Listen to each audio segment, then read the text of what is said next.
the AFP do a fantastic job, and they're wonderful with my wife and children as well. My wife's had death threats and the kids as well. So, unfortunately, I think... Your wife's had death? Yeah, in the social media age, I think that's probably the reality. That's the opposition leader Peter Dutton there, revealing the personal cost of being a politician nowadays. It was during a live Q&A session with Up Late's Ben Harvey, who joins me now. Ben, Dutton was pretty candid at the 7 West Media breakfast in WA this morning. He did something very unusual for a politician in that he answered questions frankly and concisely and to the point. And the bit that we just heard there was after we talked about what it was like being one of the most protected men or women in Australia, which is what Peter Dutton is. It's a hangover from his time as Home Affairs Minister, where he deported a large number of very dangerous bikies who were not very happy with him. So he's basically lived for the best part of 10 years in a ring of steel. And you're talking about being frank in answering these questions in front of a live audience. To me, it seems like part of his evolution to being sort of more of a human figure, pitching himself to the Australian people as a viable prime ministerial candidate. He had that sort of cringy moment a few years ago when he came out to the Canberra Press Gallery and said it was nice to be able to talk to them and smile when he wasn't talking as Home Affairs Minister.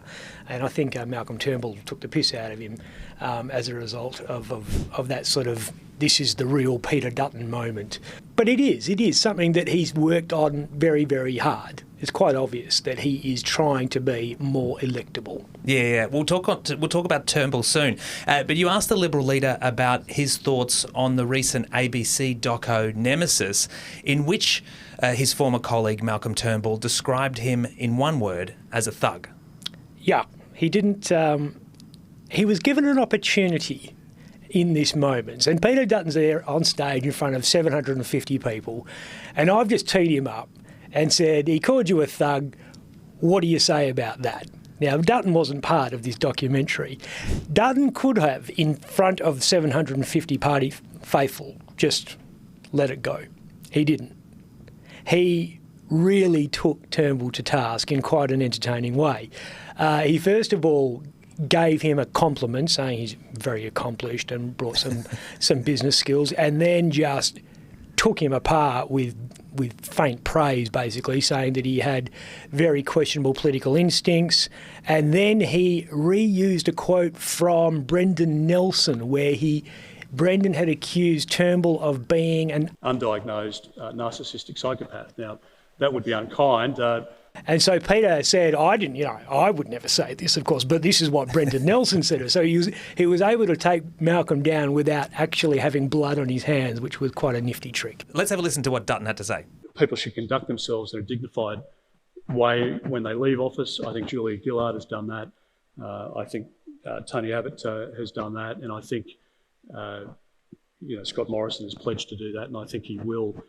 Malcolm hasn't done that. That's an issue for him. And what did Dutton have to say about his current opponent? What's the first word that comes to mind when I say Anthony Albanese?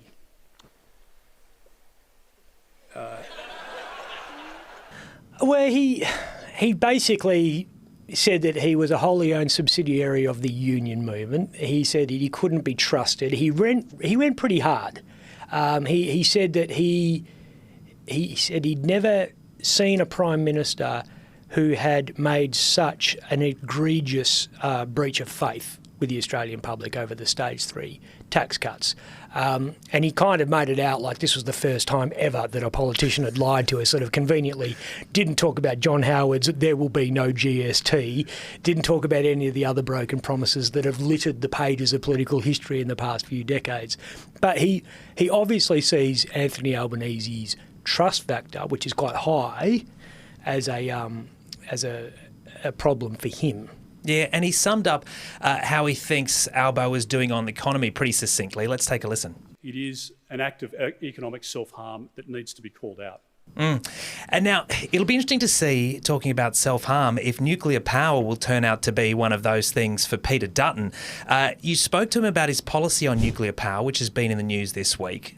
What's the earliest he can see that up and running in Australia? Well, he's given himself a stretch target of the 2030s-ish.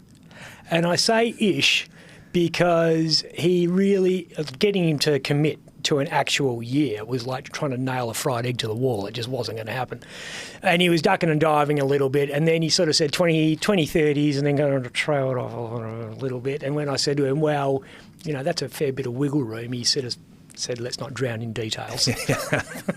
How convenient. But I think, you know, conservatively, you know, you may be looking at 15 years to get a working reactor up and running. And there are a lot of people who spend a lot of money who can't even do that. If you can get a working nuclear reactor up inside of 20 years, I will eat this microphone. Yeah. We cannot do anything in Australia in less than 20 years. We're still arguing about whether or not we should not have plastic shopping bags.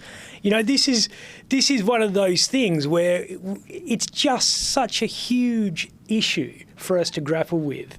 I can't see how a federal politician, who incidentally has no ability to create a nuclear power station, all Peter Dutton can do is offer the states incentives to do this. That's all he's got. He's got a checkbook, and that's it. How do you think he'd go taking nuclear power to an election?